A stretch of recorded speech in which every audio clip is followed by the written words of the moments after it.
मुझको अच्छा नहीं लगता कोई हम नाम तेरा, कोई तुस्सा हो तो फिर नाम भी तुस्सा रखे। लुटेरे लूट कर बोले तेरा घर सामने तो है, कहा प्यासे से लोगों ने समंदर सामने तो है। मैं वो गजल हूँ जो सब कुछ भुला दे, मैं वो शम्मा हूँ जो परवानों को जला दे। याद उसकी तो अब नहीं आती,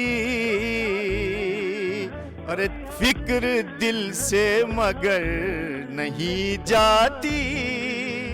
कुछ उसने अंधेरों को बिठाया था फलक पर, कुछ अपने सितारे भी तो शबताब नहीं थे। हमारी खास पेशकश कवि हाजिर है, बरोज हफ्ता रात 8 बजे और बरोज इतवार रात 8 बजे सिर्फ डीडी उर्दू पर।